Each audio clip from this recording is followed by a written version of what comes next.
Welcome to Construction Genius. My name is Eric Anderton, and my guest today is Matt Harris. He is the Chief Product and Strategy Officer of Viewpoint. And Viewpoint has been a construction software industry leader for more than 40 years. And they focus on connecting critical business functions like accounting and project management with field operations. Matt and I have a very good discussion about how critical technology is in every part of a construction company, particularly in terms of when they need to get data out of their jobs that is clear and that is usable to help them understand where they're being successful and where they're falling short. We talk about the implementation of technology into construction companies and why some companies succeed and why others don't. We talk about change management and how the change that occurs when a software package is installed has a lot of effect on the way a construction company does business. And so you have to be able to drive that change from both above and embrace it from below in your organization. And then we talk about 3 action steps that a construction company can take when they are implementing software to see that it goes well and that they get the most out of it in terms of their return on investment. I really appreciate Matt coming on the show today. I appreciate you listening. If you could please give us a review and a rating if you found this show helpful, a 5-star review if you think we've earned it, and of course share Construction Genius with other construction professionals and executives. That helps us to get publicized and the podcast to grow. I appreciate you listening here today and enjoy my interview with Matt. This is Eric Anderton, and you're listening to Construction Genius, a leadership masterclass. Thomas Edison said that genius is 1% inspiration and 99% perspiration. If you're a construction leader, you know all about the perspiration, and this show is all about the 1% inspiration that you can add to your hard work to help you to improve your leadership. Matt, thank you for joining me today on the show. Oh, well, thank you very much for having me, Eric. I'm looking forward to the discussion with you. Now, we're recording this April 2nd, 2020. We're right in the midst of triage in terms of the coronavirus crisis. So I know a lot of folks at this point are in a realm of unknowns. By the time this podcast goes to air, we'll probably be, the end of May, around that time. And it's likely that we're going to be looking at some sort of recession, whether it's a V as we all hope, that would be great, but it's probably going to be a U of some length. What is your perspective on the importance of technology solutions for construction companies as they're going through a recession? Yeah, that's a great question. So unfortunately, I think as we get through the health crisis of this all, I think the pending economic crisis will follow shortly thereafter, and that's what we're looking in front of us. So as with any business, our own business or any contractor business, at that point, it really comes down to survival.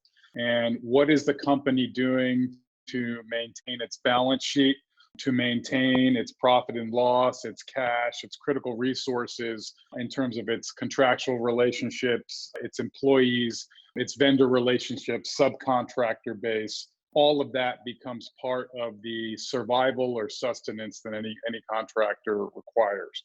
And that's where technology can play a role, particularly software, and particularly good job cost software, good project management, and good data software that gives a contractor visibility into what's happening with their business.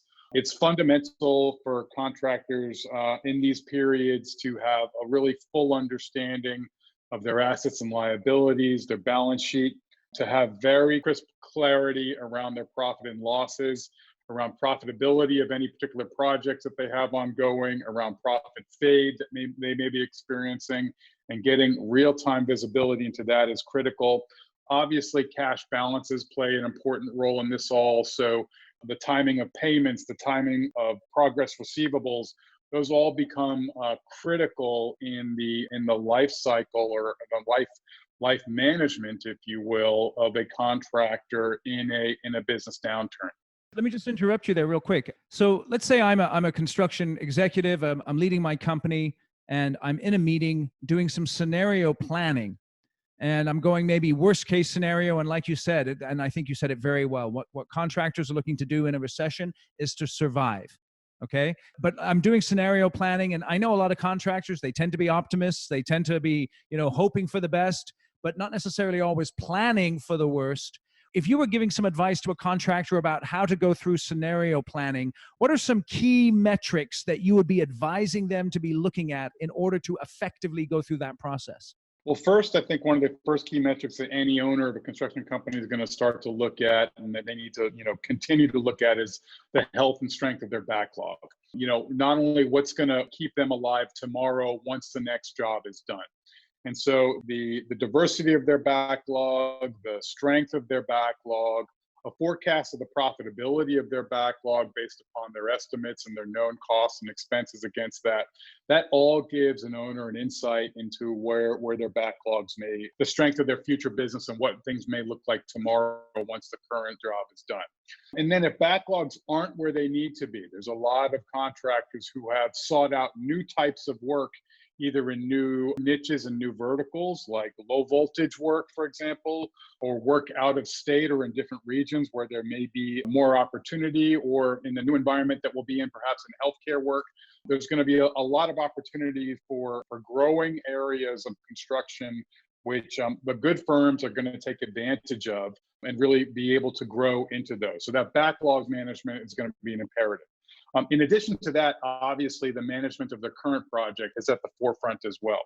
And in the management of current projects, it's going to be really a day-to-day understanding of the profitability of those projects that you're working on. It's the profitability and the management of your expenses against your budget. What's changing? What's adding to your expenses? What's eroding your profit forecast? What's improving your profit forecast? So you have a clear understanding as you finish jobs and as you progress against those jobs, are you going to be making the money you originally thought on those jobs, or are things changing that would either erode profits or make them worse? Unfortunately, in our industry, we see a great deal of time, over half the time, project profits end up fading from what we originally thought they would be. So having crystal clear visibility on that is an imperative. Let me ask you this. Viewpoint is a software package that a variety of contractors use. Am I right there? That is true. Yep. Just give me the dollar amount of your largest client, just off the top of your head. Oh, it's a $3, $4, $5 billion company. And then your smallest client. Probably $5 million. Okay, good. So a nice range there. So what are some of the common challenges that a company that is very large and a company that's very small share when it comes to the part of the business that you work with them on? And what are some of the differences between the large ones and the small ones? Can you give me a little bit on that? I'm just curious. Yeah, it's very straightforward. So I mentioned this, the construction companies and the executive teams and the ownership groups in the downturn, they're going to manage their balance sheets and their profit and loss statements exceedingly carefully. That at a high level sounds, pretty straightforward. But the challenges in construction, when you have distributed job sites, when you have a lot of different work, when it's complex work that involves self-performed work or subcontracted work, the actual management of all that activity and its translations to costs in this point is hard. And so having materials that are delivered to a job site, then turned into an actual cost that you record against a project, or labor or equipment or anything like that, the actual translation of all that activity, the thousands of bits that go into the creation of a building or a bridge or a highway, the translation of that into your costs, into your profitability of a project is hard. And that's whether you're a $3 billion company or a $5 million company. That's the commonality that we all have. And so the ability to really have a good understanding about how all that work that you're doing manifests itself in how much money you're making, your profits, that's a common challenge that we all have in construction.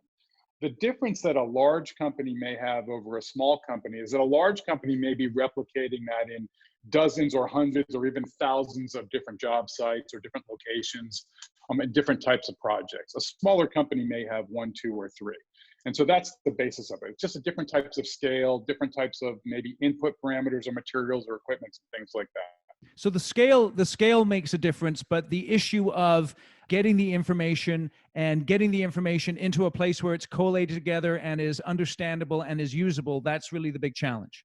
Yeah, exactly. That's the big challenge. So you use a piece of equipment and you use it for half a day on a job, that's good to know. But knowing how that impacts the profitability of the job is really what matters. What do you think the best performing contractors do to overcome that specific challenge? Yeah, the best performing contractors, what they're doing is they are understanding their activity and directly connecting it to charges or costs against the job so that they know holistically the profitability of individual projects, and then that as that rolls up into their company overall. That's what the best one's doing. They're not doing it just in the aggregate, but they're looking at each activity on the job in the phases of the job and relating that to the overall profitability.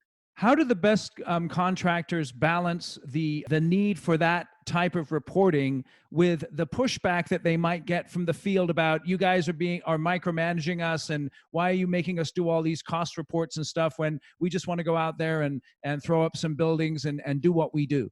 Well, I think it's twofold. I think even, most of the people in the field nowadays know that they're there not only to build, an awesome building or a bridge or a road, but also they're there as part of a business to make money. And they understand the business implications of what they're doing.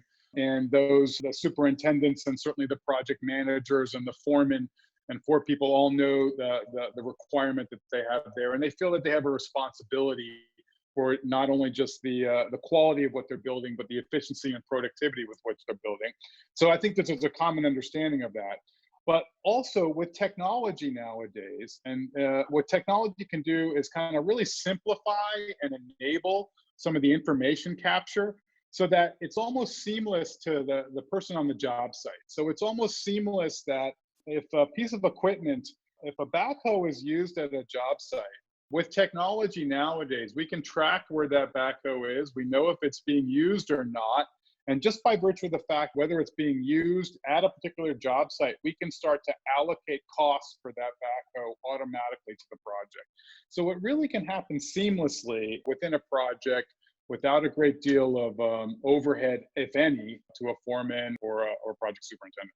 Thinking about this in terms of the relationship between the field and the office and the gathering of the information, what differences have you seen as the millennial generation is now the largest generation in the workforce? They're digital natives. They're comfortable in this arena. What differences are you seeing in terms of the willingness to adopt technology and then the ability to adopt technology in a construction company?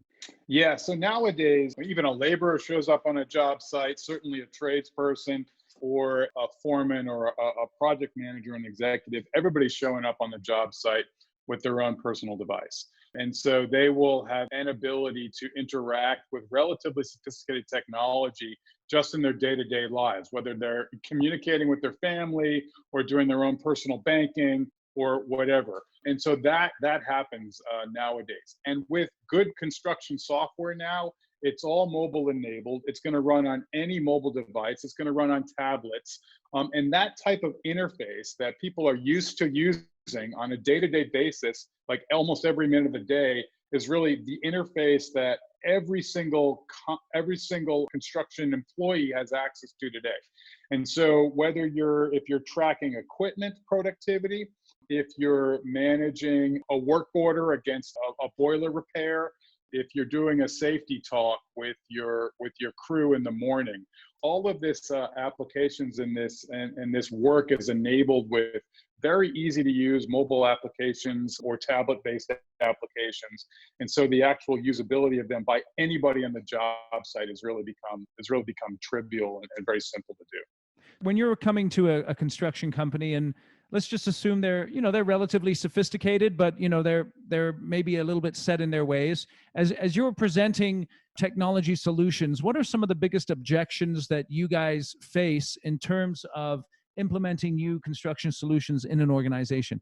The objections or the challenges that we see when it comes to implementing software are really threefold, and they're really some fundamental challenges. First, any kind of adoption of technology is going to require some form of change. And so good change management practice is just fundamental to any adoption of new technology platform. And what that means is, establishing good cross-functional teamwork, having high clarity of objectives, what's required, getting constant feedback and educational processes along the way to ensure that there's a cross-functional and broad buy-in, and then managing the rollout and deployment of the technology in a methodical way. So that change management is first and foremost a Who critical drives the requirement. change management, do you think, in the successful implementations? It's going to be both parties. And so certainly the technology vendor plays a role, but certainly the company themselves, the implementer, really has to enable their teams to be part of this process. Yeah, let me ask, in successful implementations, where in your experience, at what point in the construction company's org chart is sort of the champion? Where do they usually sit in the business? Well, certainly it's going to be, in what we're rolling out is enterprise-wide software. So it's going to be an owner or a C-level executive who's going to be the principal sponsor of what we're doing. And at that point, the best organizations have a fully cross-functional implementation team from operations, from HR, from finance, from business development, who are part of this process and then work even within their own organizations to find champions who will start to advise and pilot the rollouts. It's a heavy lift then, isn't it? It is certainly a heavy lift. It is a heavy lift to do this as in any change management. And so, what we've seen effectively is when there's good cross-functional engagement, where people understand the goals, where people can guide the process individually and feel like they can be part of the process, that makes a real difference in terms of the success of the implementation or not. There's also, along with that, is just good, effective project management. Project management from both the vendor side, but it's not just a vendor responsibility. There needs to be project management on the contractor side as well. So clarity in the deliverables, the timing of the deliverables, the organization of the resources to pull that all together. And really, I would say the ability of the teams to have a high degree of say-do, to meet their commitments in a reasonable, timely way, on track, that will create a successful implementation as well. What do you see the best teams internally, the best construction companies, as they're doing this implementation? What do you see their rhythm of communication is between the departments and between the champions within the construction company in terms of making sure that they're on track?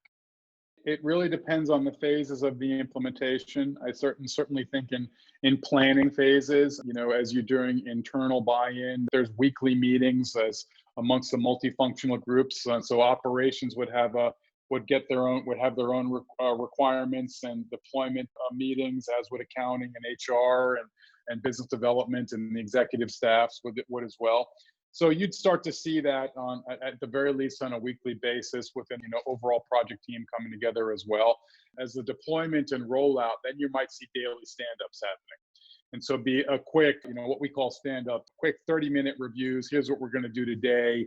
Here's what we're planning on today. Here's what happened yesterday. Any issues from yesterday, let's get ready for today. So those types of things happen on a daily basis, and really challenges, punch list items, if you will, are kind of ticked off on a daily basis. Why is it that implementations fail? Not necessarily just technology in general, whether it's a a drone package or something to do with a job site or a ERP system. What are the reasons that these fail? The one thing I'd say, and I see this from time to time, is that often technology is employed to replace a somewhat difficult process that is being done manually. And so a contractor may have a particular way of measuring their equipment productivity or the time in the field that they have in the field, or doing safety talks. And they do that, and it's probably a manual process today, or even measuring the material inventory. It's a manual process today where they have some form of doing it. So ultimately they want to fix that. They want to be more efficient at that process. They want to take time out of doing that process. They want to take it off of paper or Excel or other things and use a software package to enable that.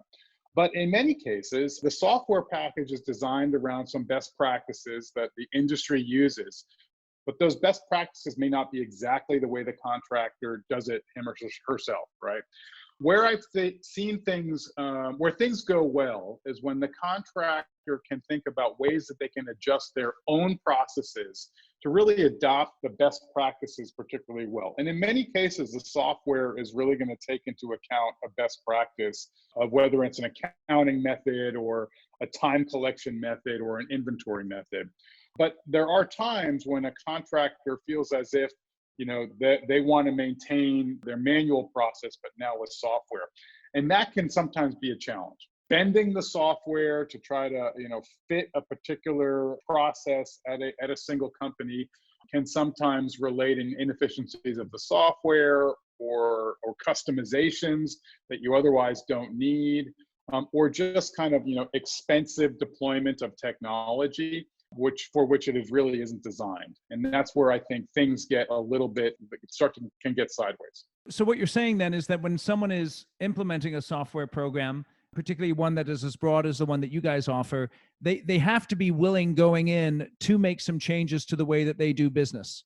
Yeah, I'd say the best implementations really take advantage of some of the strength of the software. And whether it's Viewpoint software or other software, there's some really great software out there. And the software is designed by professionals that takes into account some of the industry best practices. Most good software does that. And it looks at, variety of different companies and the way they're doing things. And we work closely with various industry organizations like the CFMA, the Construction Financial Managers Association, or the AGC, or other bodies. And we get advice from them on, what practices and processes are you guys seeing, and what is your constituency see? And we design that into our software. In the cases, I think the best successes we have is where contractors can take advantage of that and really, start to, tune their processes to consume the value of our software or others. It's when we have to design something more bespoke or different, or try to replicate a process from older technology or a manual process. That's where I've seen, I think, where technology, whether it's our technology or others, it runs into challenges. There's this idea of people being willing to change their processes. And I had a thought that, do you find any contractors struggle to implement technology just because culturally they're not willing for that sort of structure, perhaps, or discipline? Maybe they're used to running their gig in a certain way, and they've always done it this way, and they've heard that they should implement technology and they try it, but it's just culturally not a fit. Yeah, I mean, there's certainly, that's in any organization. It's construction or retail or banking or what have you. There's always a culture of what we're willing to change and what we're not willing to change. I will say I've been with Viewpoint in the construction software industry now for nearly a decade. And what I've seen in the past 3 years, the contractor's willingness to change, and in particular adopt what we call this digital transformation, is stronger and a bigger driver than ever. And by digital transformation, we mean the adoption of cloud, browser, and mobile technologies as an enabler for the business. 2-3 years ago, most even of our customers were saying, the cloud thing's a fad. It's not for me. It might be for the other guy, but it's never going to be in my company. And now, when we're seeing, particularly in today's world where workers need to work remotely, where the threat of cybersecurity or intrusion is always upon us, and where the complexity of managing high-performing software, it's more complex than ever. The real benefits of cloud, everybody's seeing right now. I think now more than ever, we're seeing more and more contractors demanding to be in the cloud for remote access, for security, and for ease of use, and being done in a cost-effective way. That is a complete transition for where the industry was just 2-3 years ago. What do you attribute that shift to? In our current business environment, a lot of people need flexibility in where they're going to work, right? And so obviously the cloud enables a remote working. And so you and I, as we're doing this right now, can do it from our home offices, and we can do it from wherever using cloud technology. Security is becoming, unfortunately, another big concern. Degree of security systems and environments that we can employ in our cloud is far, far, far beyond any security system that any single company can do. We can take advantage of state-of-the-art security systems and have them certified at a level that is well above and beyond nearly any single one of our customers can deploy in their own environments. And so that is something that we can provide and enable systems that are far, far more secure to any kind of cyber threat that may be out there. And then the third is that the costs are just coming down as well. And so we can take advantage of scalable cloud platforms to deploy our software like Azure or AWS and others, and make it not only easy and secure for our customers to use our software in the cloud, but now also make it pretty cost effective as well. Do you find that with the generational shift, there's any difference as well as far as receptivity to new technology? Yeah, for sure. Nowadays, for new employees coming into a company, if you don't have a mobile app for what you're doing, or if you don't have something that will run in their browser at home, or at least run on their laptop, it's almost like, what are you doing? And so it's almost a must-have. And so you need to be able to demonstrate to employees now, just to recruit people, that you have a modern technology stack, that you're going to have them, give them the tools that they need to, run their jobs and their business and their profession, wherever they are. Excellent. So as we wrap up here, what are 3 action items or some words of advice that you would give to a construction company owner or senior executive as they're contemplating a technology change and as they're bringing it into their organization?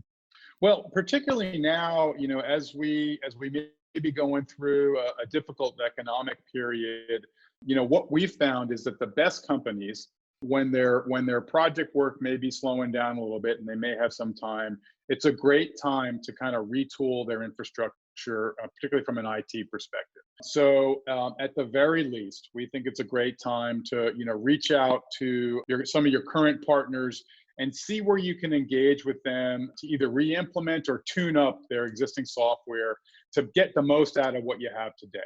And there's a lot of opportunity to do that. And certainly, us at Viewpoint, we're now working more with our current customers on re-implementing systems and helping them get the most out of our software as they have time to kind of, tune up their infrastructure. It's also a great time to, as you're doing this tune up, if you see software that either doesn't fit where you want to be in the future, is not enabling this digital transformation, is not giving you the data insights that you really need to run your business, then it's a great time to reach out and kind of retool and find the software package that can help you do that. And there's certainly Viewpoint and others who are loving to work closely with contractors right now to help that. And it's an awesome time, now that operations may have calmed down a little bit, to really think about how we can change management and transform a company across the board and across all functions. Great. So as we wrap up here, I'd like to ask my guests, Matt, you're up there in Portland. What's your favorite restaurant up there in Portland, Oregon? There's so much good places to eat up here in Portland. We really like the food cart scene here. One of my favorites is a restaurant called Pok Pok, if you like chicken wings. How do you spell that? Pok Pok? Pok Pok, P-O-K, P-O-K. P-O-K, P-O-K. Okay, awesome. So Pok Pok up there in Portland, Oregon. Well, Matt, I really appreciate you taking the time to speak with me. Just give us a little bit of information where people can find you guys if they're interested in looking into what you guys have to offer. We're Viewpoint. We've been around for 45 years, committed construction software. We provide software that enables a contractor to integrate their back office financial solutions with their operations team and out to their job site in the field. And so at Viewpoint, we have a solution suite, which we call Viewpoint One, which provides a suite of solutions which connect data and resource management in the field, enables you to collaborate on that information with your project team, and then roll it into your financials in the back office. It's called Viewpoint One. You can find out more information about us at viewpoint.com. Awesome. Well, thanks for coming on today. Thanks for sharing that information, and I really appreciate you taking some time to chat with me today. Yeah, thank you very much, Eric. I enjoyed it. All right. Talk to you soon. Bye-bye. Thank you for listening to this episode of Construction Genius. Hope you found that 1% of inspiration to help you in the next few days. If you like the show, please give us a 5-star review on iTunes, share it with other construction leaders who you think would benefit, and always remember that the show is brought to you by Kick-Ass Meetings. I've been working with construction leaders since 2004, teaching them how to run extremely effective problem-solving meetings that gets their people collaborating, taps into their creativity, and to get yourself a free copy of the Kick-Ass Meeting Report, go to www.ericanderton.com/kickassmeetings. Grab yourself that free report, read it, use it in your business. You'll find it extremely useful. And thanks again for listening.